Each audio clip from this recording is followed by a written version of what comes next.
Job Fair Batch 2 menjadi langkah strategis untuk mempertemukan pencari kerja dengan perusahaan, sekaligus membuka peluang kerja bagi lulusan baru melalui kerjasama dengan kampus-kampus.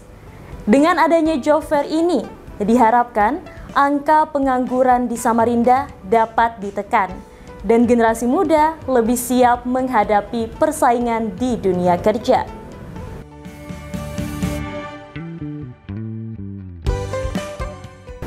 PLT Wali Kota Samarinda, Rusmadi Wongso, menghadiri pembukaan Job Fair Batch 2 di City Centrum pada Jumat 22 November 2024. Dalam kesempatannya, Rusmadi menegaskan pentingnya mempermudah akses informasi ketenagakerjaan bagi masyarakat.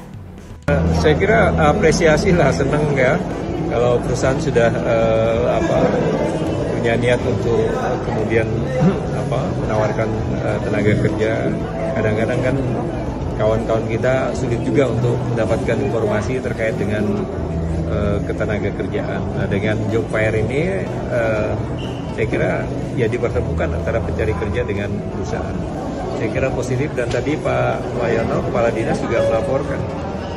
Jadi tidak sebatas yang dilakukan oleh Dinas Tenaga Kerja, tetapi juga dengan bangun kerjasama dengan kampus-kampus, ya, supaya kampus-kampus juga ini mahasiswanya lulus itu sudah tahu, sudah mendapatkan tawaran daripada ini perusahaan-perusahaan. Ya tentu positif ya. Tetapi memang tantangannya kan nggak semakin ringan, justru semakin berat. Jadi kalaupun fasilitas, kemudian ruang untuk dipertemukan antara warga Samarinda dengan perusahaan-perusahaan, ya sangat tergantung kembali kepada kualifikasi calon tenaga kerjanya.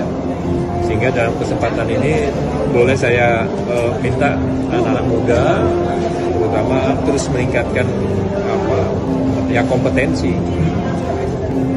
Apalagi ini juga banyak perusahaan yang sudah minta sertifikasi ya dari kompetensi yang dimiliki. Jadi kalau ada ruang, ada jalan, dan ya Dinas Tenaga Kerja juga melakukan pelatihan, fasilitasi juga untuk kemudian ada lembaga-lembaga yang yang memang hadir dalam rangka untuk memberikan sertifikasi. Jadi pemerintah kota sangat memberikan perhatian, walaupun untuk sekolah memang kalau sudah SMA, SMK ini kan kewenangan daripada provinsi.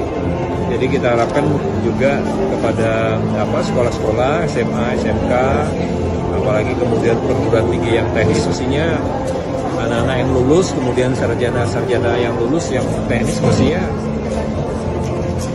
dengan sertifikat kompetensi juga. Dinas Perhubungan Kota Samarinda resmi menerapkan sistem satu arah di kawasan Jalan Gatot Subroto 1. Kebijakan ini mulai diberlakukan hari ini sebagai bagian dari upaya mengatasi permasalahan lalu lintas di kawasan tersebut.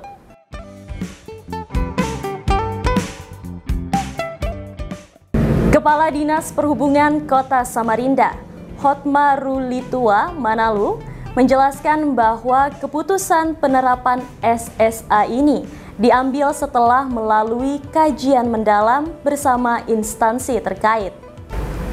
Dalam sistem ini, rute lalu lintas diatur sebagai berikut.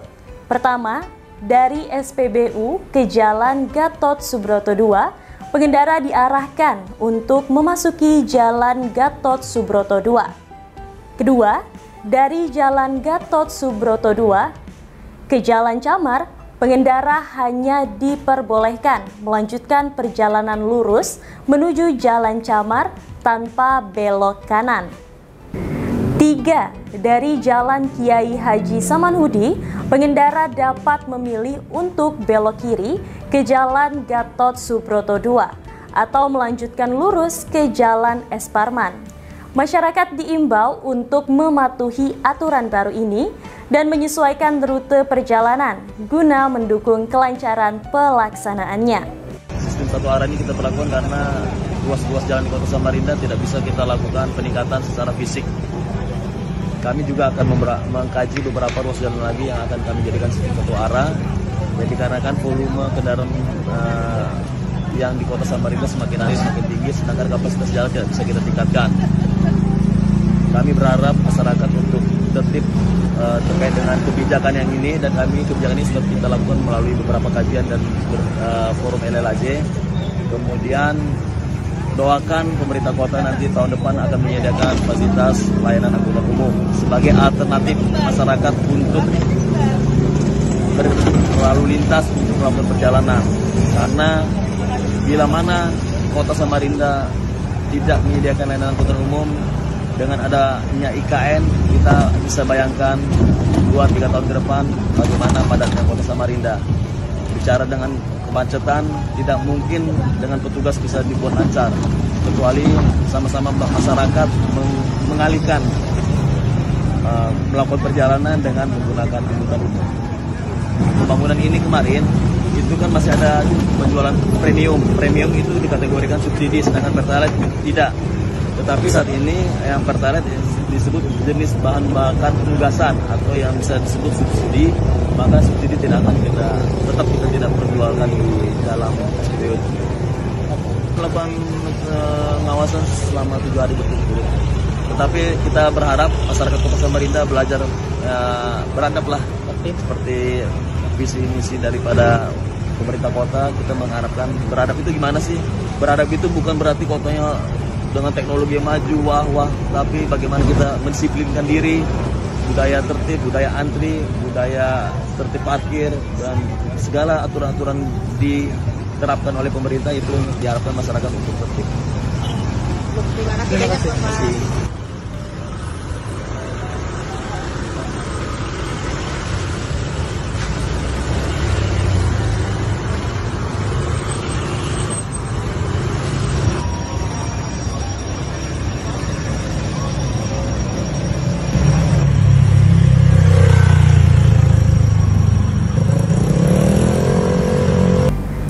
Pemerintah Kota Samarinda bersama Polresta Samarinda menggelar apel gelar pasukan penyerahan bawah kendali operasi atau BKO, petugas ketertiban pengamanan tempat pemungutan suara se-Kota Samarinda.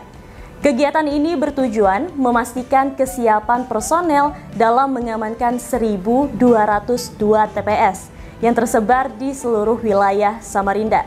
Dengan langkah ini, Pemkot Samarinda dan Polresta Samarinda berharap pilkada dapat berjalan kondusif serta mencerminkan semangat demokrasi yang damai dan partisipatif.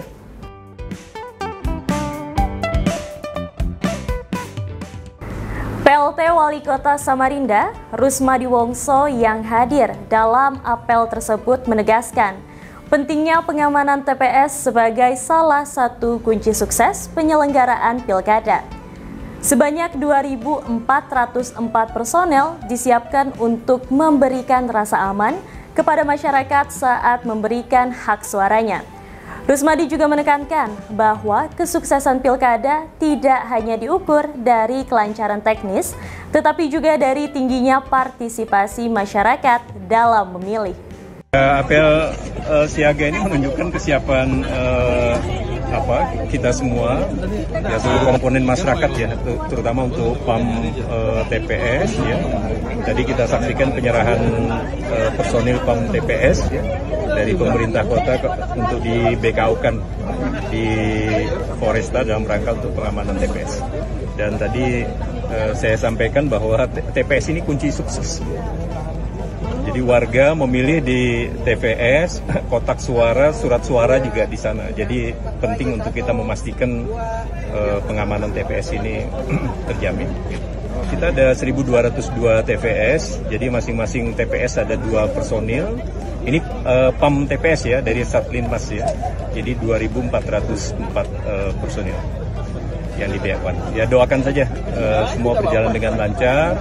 Dan satu hal lagi yang selalu saya sampaikan dalam setiap kesempatan, sukses pilkada ini bukan sukses penyelenggaraan saja, tetapi tingkat partisipasi daripada masyarakat harus tinggi, dan itulah wujud demokrasi Pancasila yang kita harapkan. Ya. Tugas di masing-masing TPS ya, saya akan berkolaborasi dengan rekan-rekan dari TNI, dari Polri, bersama-sama dengan TPS untuk bagaimana menjaga kondusivitas keamanan di TPS tersebut. Yang paling utama adalah bagaimana proses kegiatan pemungutan suara, baik itu mulai dari distribusi logistik sampai ke TPS, penghitungan sampai kembali lagi ke gudang di KPU bisa tetap aman, surat suara maupun kotak suaranya. Kalau dari Polresta kita melibatkan 2/3 dari kekuatan yang ada sekitar 700 personel yang akan kita libatkan dalam pengamanan TPS. Kalau dari mana? Linmas kan sudah dilakukan diklat dari KPU. Ya. Laporan selesai.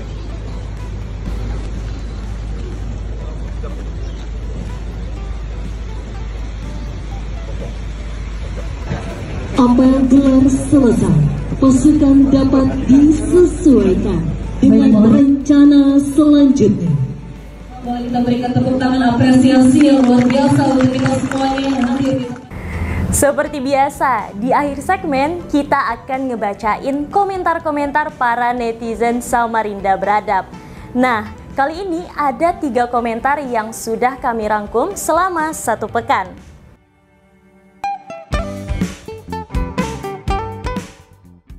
Komentar yang pertama dari @satriafahir001. Jumlah roda 4 semakin meningkat di kota Samarinda. Di jam-jam tertentu, kadang kemacetan tidak bisa dihindarkan karena ruas-ruas jalan yang terbatas. Cobalah dengan mencoba aturan 3-in-1 pada jalan-jalan tertentu. Wah, saran yang menarik. Kebijakan ini sudah dilakukan di kota Jakarta. Memang sih tujuannya untuk mengatur peningkatan kendaraan di jalan agar sedikit mengurangi kemacetan. Menarik juga ya usulannya. Mudah-mudahan ini bisa jadi usulan untuk pemerintah sekarang. Cakep, cakep, cakep. Selanjutnya, komentar kedua dari @thfgg_9777. Yang juga penting Pak, tertibkan truk muatan tanah atau pasir atau ready mix yang sering tumpah di jalan yang membuat jalan kotor dan berdebu. Nah, ini juga menarik ya usulannya. Saya berharap semuanya sama-sama menjaga kenyamanan pengendara yang lain, biar tidak ada lagi yang dirugikan. Oke, di komentar yang terakhir dari @r_win_80d. Gorong-gorong sudah dilebarin semua, jalan dilubangin, malah banjir. Behleh, masih ada aja yang mempermasalahkan banjir. Yang sabar ya, masyarakat sabar. Namanya juga masih dalam proses. Mudah-mudahan pengerjaan proyek penanggulangan banjir segera selesai dan Samarinda bisa bebas banjir ke depannya. Amin. Itu tadi komentar-komentar warga Samarinda yang sudah kami rangkum dalam minggu ini. Demi menjaga konsistensi dan harmonisasi antara penggiat media sosial, dukung kami lah ya. Dengan terus like, komen, subscribe semua channel media sosial kami di Facebook, Instagram, TikTok, dan YouTube Samarinda Beradab.